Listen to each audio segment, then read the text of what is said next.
Hello and welcome back to another episode of Preston Does a Podcast. Today, we're going to be doing something a little bit different. So, today I have with me the backpack that I carry to and from work, which I put nothing in except for books. I've always got, I want to say up to 8 books with me, but we're about to find out. I don't really count. I just kind of throw them in there when I feel like it. And yeah. So, for those of you watching, this is my backpack. This is the sound of my backpack sitting on my desk for those of you listening. And I'm going to go ahead and open it up and we're going to start looking at these books that are in here, okay? So, pulling the book out of my backpack at random, the first one that I have pulled out is How to Read Literature Like a Professor. I just bought this one last week. It's one that I haven't started yet. It's one that I intend to start. And I bought it for the podcast. I saw it sitting on a shelf and I thought, if I'm going to be doing literary analysis, this would be a great book to own. So, haven't started it yet. Don't know what it's like. Read great reviews on it. We'll see how I like it. It's going to be the first of the kind that I've read like this one. I've never really read a guide to reading. So, I'm excited to read it and see if I can take anything away from it. Number 2, the Declaration of Independence and the Constitution. This is a Penguin Classic edition, and it's got a foreword and little bits of, I don't know what to call it exactly, interjections maybe, of Richard Beeman, who's, I think he's a sort of constitutional expert, or he was before he passed away. I read a little bit about him. Yeah, I really liked everything he had to say in this book. It really helped me understand the Declaration and the Constitution better. I've never read them, so I really loved reading them. So I don't know if you can see the ones that are on there, but they've got Common Sense by Thomas Paine. This is the first one in the series. There are 6 books. They've got Common Sense, the Federalist Papers, Lincoln Speeches, the American Political Speeches, and Supreme Court Decisions. I only found the Federalist Papers at Barnes & Noble. This was also last week. I buy a lot of books. So I bought this one last week, and I've already read it. It's phenomenal. I liked it. The Declaration's really easy to read. Everybody should read it. I don't know why I took so long to actually get around to reading it, because it was really easy to read.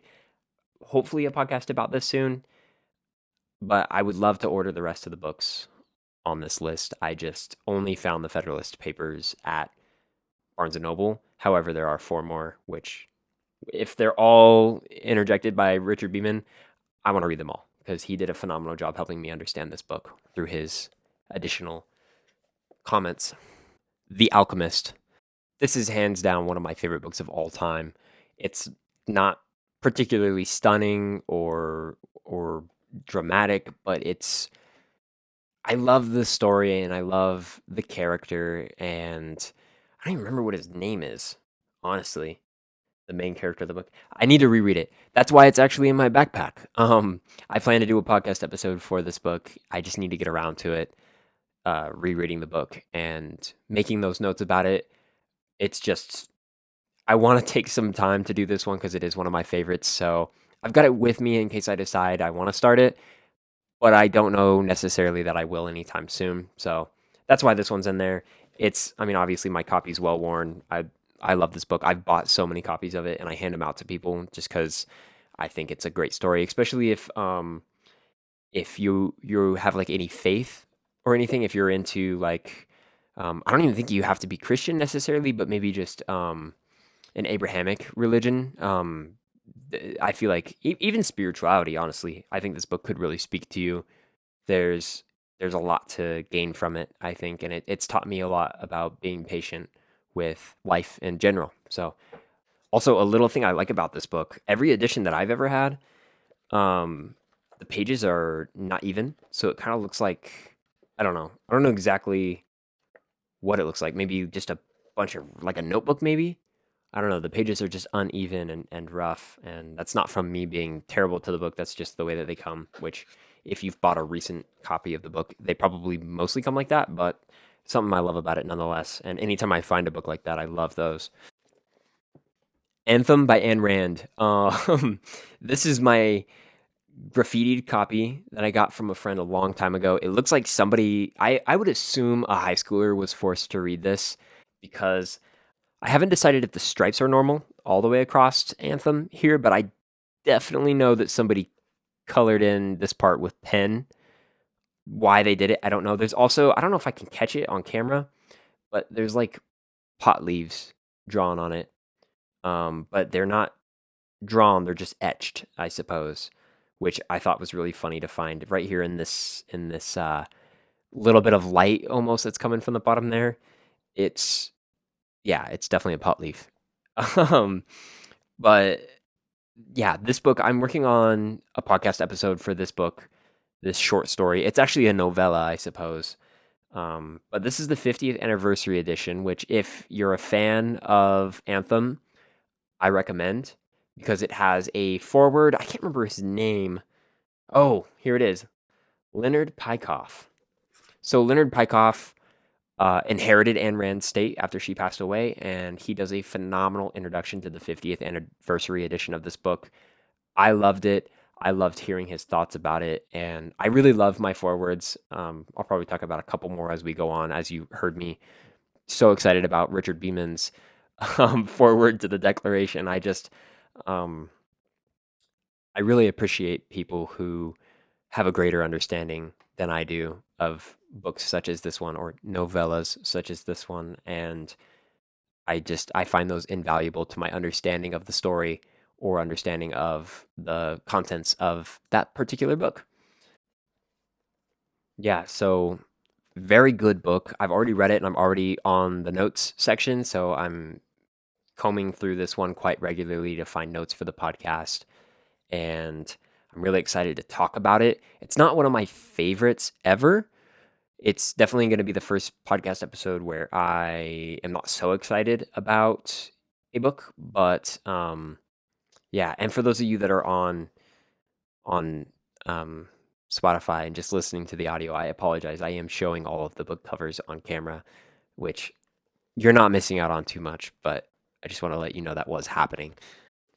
Okay, geez, what are we on? Number 5? Holy cow, I've got a lot of books in here.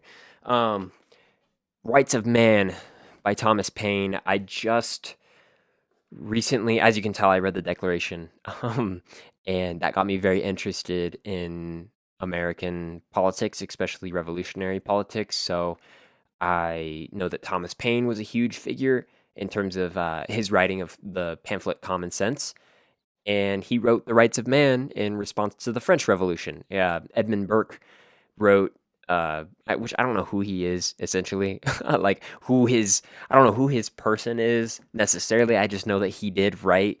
He's an Englishman who wrote in protest to the French Revolution, and Thomas Paine wrote this in response. So this was written after Common Sense, and I couldn't find Common Sense in the bookstore, so I just bought this one because I was like, at least I want to read something by Thomas Paine. But I did end up finding Common Sense, which you'll see later in the backpack, probably. Actually, I don't know where it's at. I was just reading it this morning. So it's probably lost somewhere, and I'll have to find it. But yeah. Okay. This one, not much to see. You can see the side of it here. Plato of Athens by Robin Waterfield. I intend to do a podcast episode on this one. However, this is one that I've been reading for a long time. I couldn't tell you exactly how long, probably a couple months. I've been working on it. I'm literally so close to finishing it. The dust jacket has been taken off because I don't particularly enjoy throwing dust jackets in my backpack just because they get all messed up, and that makes me kind of sad. But I know it's meant to protect the book, but I also like look at how pretty the side is. For those of you reading, it's in gold or listening. That's funny. For those of you listening, in gold on the side, it's embossed sort of Plato of Athens with the Oxford Press at the bottom. It's really good so far. It's all about the life of Plato. It's, I believe, the first ever full biography written about him. So that's very cool. It was quite clear to me through reading it that Robin Waterfield is an expert on Plato, but also that there wasn't much to go off of. It seems like Plato left us his dialogues and not much else. And so it was very hard for Robin Waterfield to come in and find enough information to fill out a book, especially one this thick. So He did a great job. I'm literally so close to finishing it. I don't know why I don't just like do it right now. I need to finish it, and I want to make a podcast episode about it. Um, Let me go grab the dust jacket really quick. Okay, so for those of you watching on YouTube or Spotify, here's the dust jacket. It's got a bust of Plato, and I think it's a kind of pretty cover.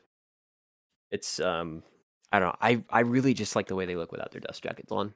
Once I have a really nice big library, I'll probably go dust jacketless.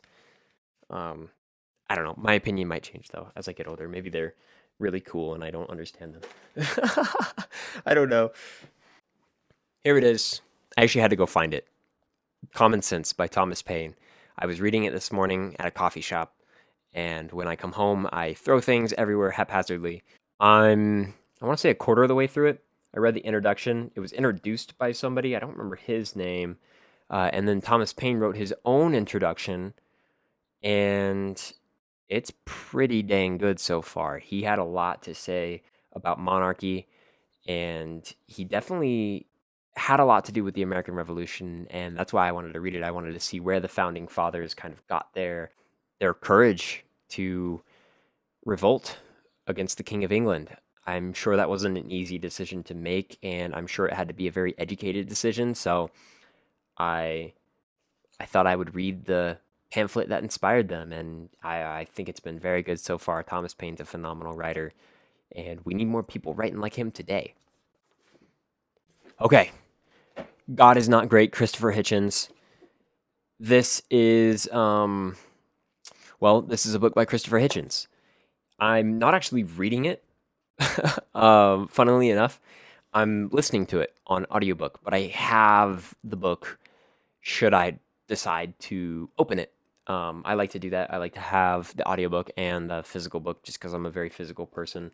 I learn much easier that way, but I also drive a lot, so I listen to it when I can. Christopher Hitchens narrates it on Audible, so I really enjoy that whenever the author narrates the book that that they've written. I think that's very cool, and if I ever wrote a book, that's 100% how I would do it. This is all about Christopher Hitchens' view on religion, and he's not a big fan, as you can tell by the subtitle, which is How Religion Poisons Everything. He is a really good writer, as far as I can tell. I actually haven't read any of it myself, which is kind of terrible. I haven't even looked at it. So, anywho, he's a phenomenal writer. Christopher Hitchens is. I'm definitely excited to, or was, I suppose. He passed away some time ago. But I'm very excited to get to know him. He's got a lot of books, and they're not all about religion, so I'd be very interested to hear about it. I just bought another one on audiobook, and I actually don't have the physical book of it. So I'm excited to listen to that one.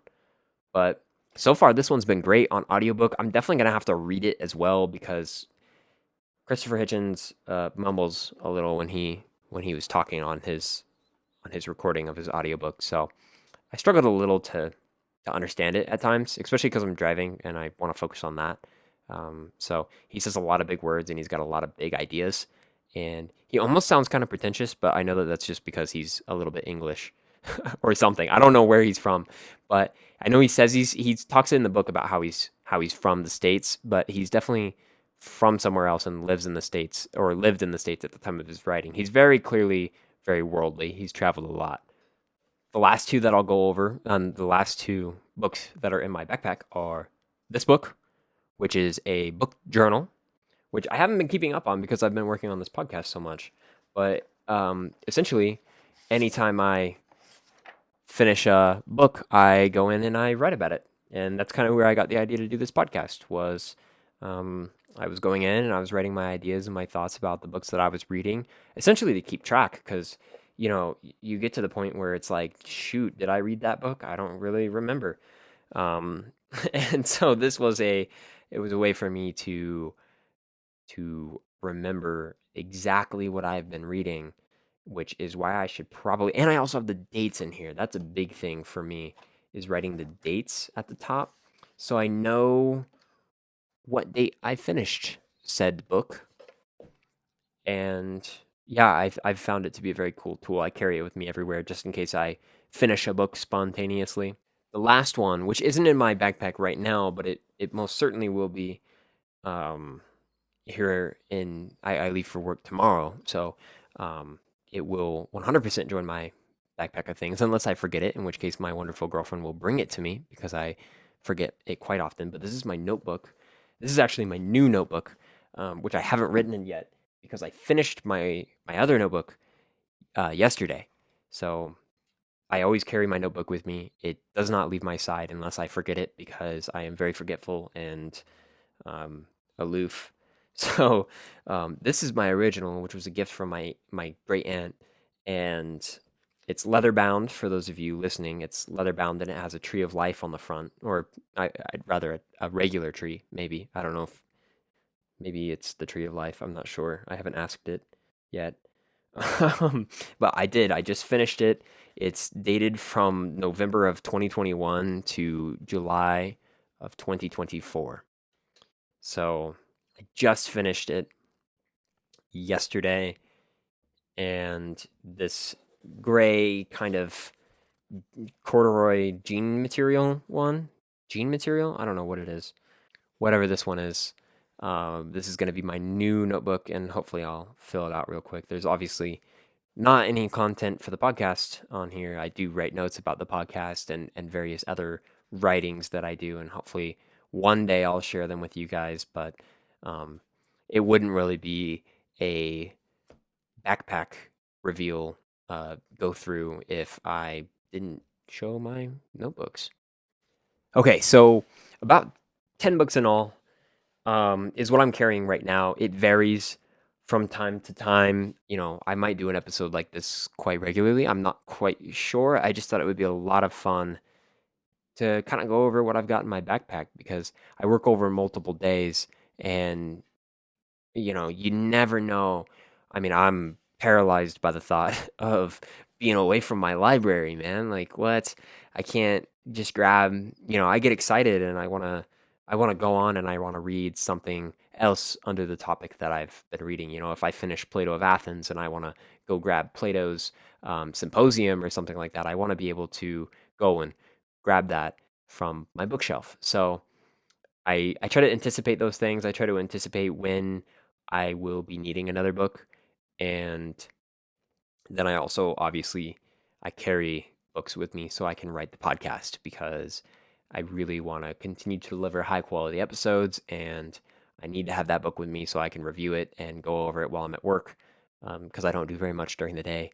Um, I do sometimes, but sometimes I've got a lot of downtime, so I sit and I go over my books and I write podcast episodes, and that is why, but not exclusively why, I've always been kind of like this, but working over multiple days at a time has definitely increased my pack rat library that I carry around. So, anywho, these are the books in my backpack. A nice stack of 10, 8 of which are novels, and 2 of which are notebooks. I hope you guys have enjoyed this episode. I know it's not been like my previous episodes, and it's part of my effort to discover what this podcast is going to be. And a big part of it is obviously reading and how excited I am about it. And you don't always get how excited I am when I'm just reviewing the book or analyzing the book. So I wanted to kind of break away from that for a second and show you guys just what I'm trying to take in and how excited I am to take it in. I hope you guys enjoyed this little look into my backpack. Maybe we'll do one again once this has been sufficiently shuffled. Thank you so much for listening to this episode of Preston Does a Podcast. I hope you guys enjoyed this little dive into my backpack. Keep reading, keep asking questions, and have a great rest of your day.